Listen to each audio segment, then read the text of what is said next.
What can we expect from this Opeth show in Bogota? I think it's gonna be a mixture between some of the new songs, and of course we're gonna play some good old classic Opeth songs as well. Maybe something that we didn't play the last time around. We try to mix up the set list a little bit. Should be an exciting show coming up.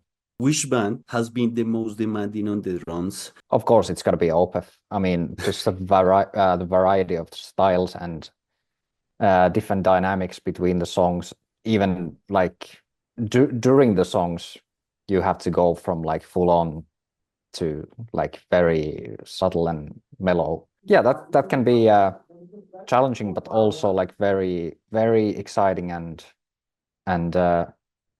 rewarding.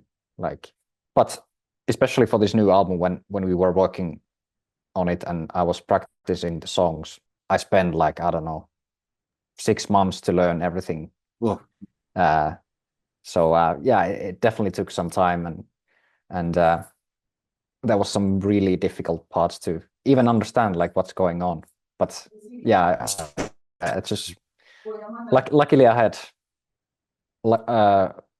I had so much time to figure everything out and just practice at my own pace. And like even before I started actually practicing the songs, playing them over and over in my headphones, just listening to the songs and trying to like understand the songs. And then eventually, of course, you start to get a grasp of what's going on, and then it's easier to move on to the actual drum kit. And what was the most difficult Opeth song to learn? So, I in your would say maybe experience. paragraph 5 on the new album. It's Uh, just got so many little details and like weird patterns going on, and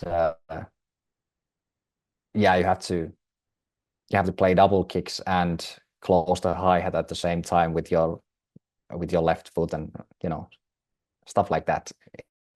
That I really needed to spend some time with and figure out how to do it. But that's probably also my favorite song.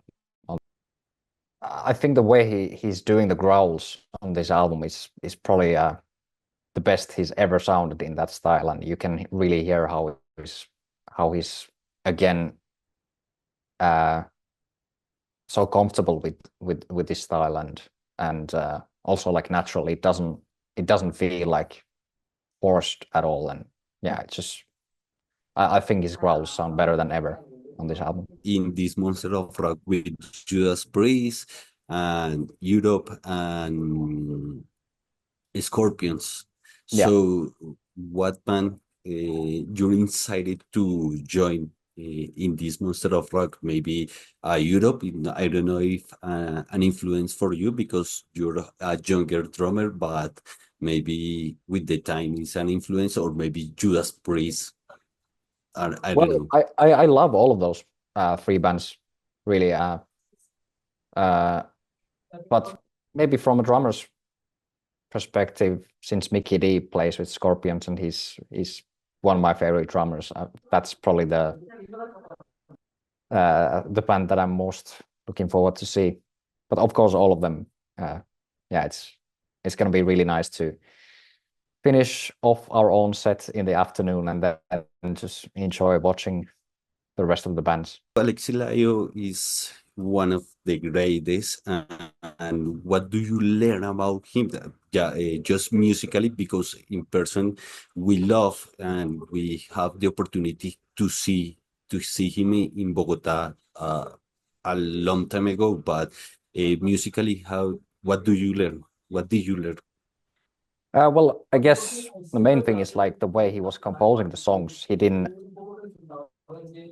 basically didn't make like any demos like most songwriters or composers do these days. They have like very advanced demos and like uh, recording programs on their laptops or whatever. But he just showed up at the rehearsal place, and he had all these ideas in his head already, and he heard all these uh, uh, harmonies in his head, and then he was just basically uh, displaying all the ideas at the rehearsal place and just telling everyone what to do. And it was so inspiring to see like what kind of a genius he was in that sense.